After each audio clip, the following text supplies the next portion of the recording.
Hai semuanya, kali ini aku akan membahas beberapa kandungan skincare yang dapat menyebabkan potensi alergi di kulit kamu.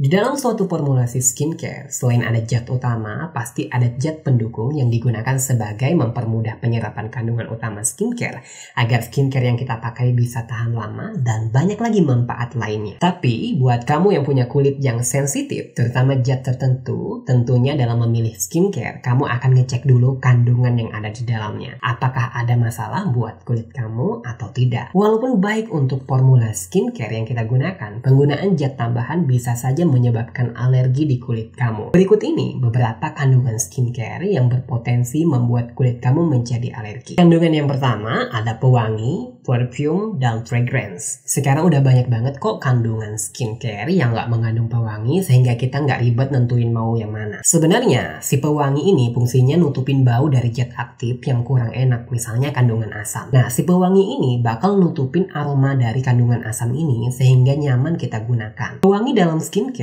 ada yang alami, ada juga yang sintetis. Semua punya kekurangan dan kelebihan masing-masing tentunya. Walaupun suatu produk skincare mengklaim bahwa mereka nggak pakai pewangi sama sekali, jangan salah. Mereka tetap menggunakan bahan yang memiliki wangi tertentu untuk menutupi wangi yang tidak nyaman dalam formula skincare. Kamu harus perhatikan baik-baik kandungan yang digunakan dalam skincare tersebut. Jika ada yang berpotensi membuat kulit kamu menjadi alergi, sebaiknya kamu menghindari produk tersebut. Walaupun kandungan parfum atau fragrance ini baik untuk formula skincare, sayangnya beberapa penelitian menyebutkan bahwa penyebab kulit menjadi sensitif adalah salah satunya adalah kandungan perfume atau fragrance tadi. Jadi apakah kandungan ini harus kita hindari? Jawabannya bisa ya atau tidak. Kembali ke kondisi kulit masing-masing. Buat kamu yang punya kulit sensitif dan berjerawat, memang disarankan menggunakan produk yang tidak mengandung perfume ataupun fragrance. Karena parfum atau fragrance tadi akan memperparah kondisi kulit kamu. Tapi buat yang nggak masalah ya bisa diteruskan aja, tapi tetap hati-hati jika suatu saat muncul reaksi alergi, sebaiknya hentikan dulu produk yang kamu gunakan. Kandungan yang kedua yang berpotensi menyebabkan alergi adalah pengawet. Pengawet yang digunakan dalam skincare biasanya adalah golongan paraben. Tujuan utama penambahan pengawet adalah agar masa simpan skincare yang kita gunakan bisa lebih lama. Selain itu, pengawet juga punya manfaat menstabilkan kandungan yang ada di dalam skincare yang kita gunakan. Jadi kenapa skincare yang mengandung pengawet ini perlu kamu hindari? Walaupun masih aman digunakan, aku akan mengacu ke beberapa penelitian mengenai paraben. Karena rata-rata skincare itu menggunakan pengawet berupa paraben. Paraben dikenal sebagai pengganggu endokrin yang dapat meniru hormon estrogen dalam tubuh. Beberapa penelitian menunjukkan bahwa paraben dapat mempengaruhi mekanisme sel payudara normal dan berpotensi mempengaruhi pertumbuhan dan menjadikannya abnormal, yang menyebabkan peningkatan resiko pada kanker payudara. Sebenarnya kalau mau dijelaskan lebih dalam mengenai mekanisme ini sangat kompleks, jadi aku ambil inti dari beberapa penelitian saja. Walaupun masih banyak perdebatan mengenai paraben ini, dan paraben ini masih aman kok digunakan dan diizinkan oleh BPOM sebagai pengawet dalam kosmetik. Jadi siapa yang perlu menghindari produk ini? Produk yang mengandung paraben sebaiknya dihindari untuk ibu hamil dan remaja, karena pada masa tersebut, pada ibu hamil ada perkembangan janin dan pada remaja masih ada masa pertumbuhan. Karena si paraben ini mempengaruhi yang namanya hormon,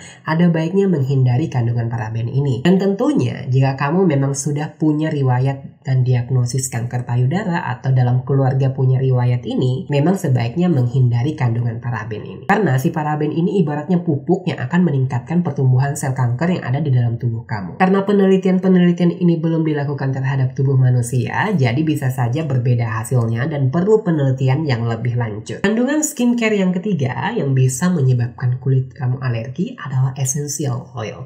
Walaupun penggunaan bahan natural belum tentu menyebabkan alergi, begitu pula penggunaan essential oil ini dalam skincare. Salah satu jenis reaksi yang sering terjadi karena penggunaan essential oil adalah dermatitis kontak.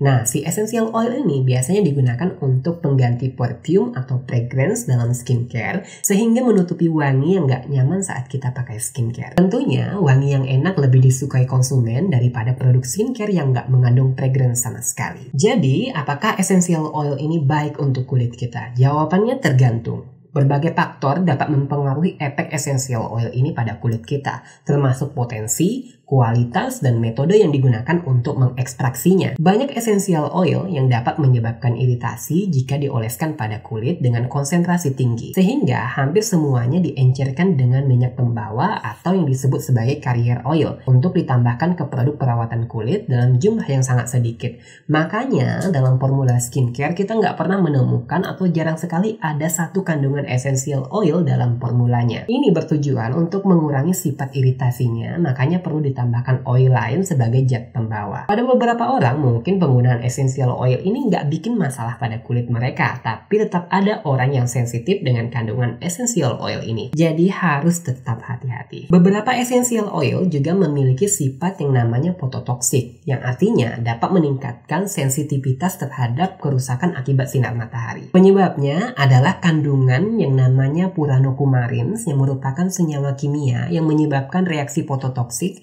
saat terkena sinar UV. Tapi kandungan ini hanya ada pada beberapa kandungan essential oil tertentu saja. Untuk mengurangi efek ini, makanya kita wajib banget pakai yang namanya sunscreen minimal SPF-nya 30 untuk melindungi kulit kita dari paparan sinar UV. Atau cara gampangnya untuk mengetahui kamu alergi atau tidak dengan essential oil dalam skincare, kamu bisa melakukan yang namanya fat test atau uji tempel minimal 24 jam sebelum kamu mengaplikasikan skincare tersebut di wajah kamu. Selain kandungan tambahan dalam skincare, ada juga beberapa kandungan aktif yang berpotensi menyebabkan alergi di kulit kamu, yaitu retinol dan asid. Kandungan ini juga bisa memicu reaksi alergi di kulit kita. Kandungan tersebut bisa berpotensi membuat kamu alergi jika kamu menggunakannya langsung dengan konsentrasi yang tinggi. Cara mengatasinya gampang banget, cukup kamu gunakan secara bertahap. Untuk pemula dan belum pernah menggunakan kandungan retinol sebelumnya ataupun kandungan asid, baik itu asid toner ataupun asid serum, gunakan dulu 1 minggu sekali.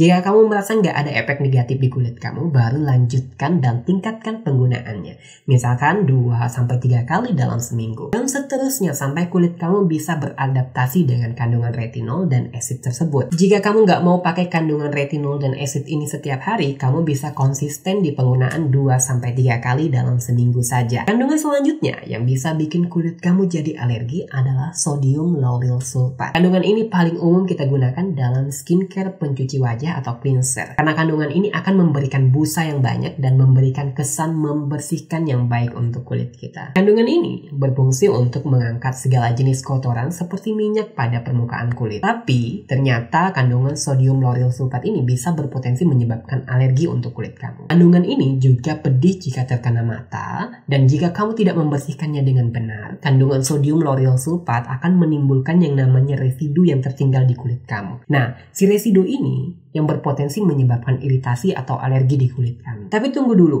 Kamu pasti mau komen kan? Masih banyak kok skincare yang pakai sodium lauryl sulfat dan nggak apa-apa. Oke, aku bahas di sini. Potensi iritasi yang disebabkan oleh SLS ini sebagian besar disebabkan pada konsentrasi yang tinggi dalam skincare. Semakin tinggi konsentrasinya, semakin tinggi potensi iritasinya. Karena kita nggak tahu konsentrasi SLS yang digunakan oleh produk skincare, ada baiknya kita menghindari kandungan ini. Apalagi kulit kamu itu sensitif dengan kandungan ini, atau cara gampangnya, kamu cek kandungan skincare yang kamu beli. Jika urutan SLS atau sodium lauryl sulfat berada di urutan teratas dalam ingredients-nya, maka konsentrasi yang digunakannya tinggi. Karena metode penyusunan ingredient skincare itu dari konsentrasi tinggi ke konsentrasi yang rendah. Jadi itu tadi beberapa kandungan yang perlu kamu hindari yang berpotensi dapat menyebabkan alergi di kulit kamu. Potensi alergi ini nggak terjadi pada semua orang. Jadi ada yang cepat kena alergi, ada juga yang biasa-biasa aja. Intinya, pahami kondisi kulit kamu sebelum kamu menggunakan skincare. Sebenarnya ada beberapa kandungan lagi yang bisa berpotensi menyebabkan alergi di kulit kita, tapi mungkin aku akan bahas di video selanjutnya. Semoga video kali ini bermanfaat. Thank you for watching. Sampai jumpa di video berikutnya.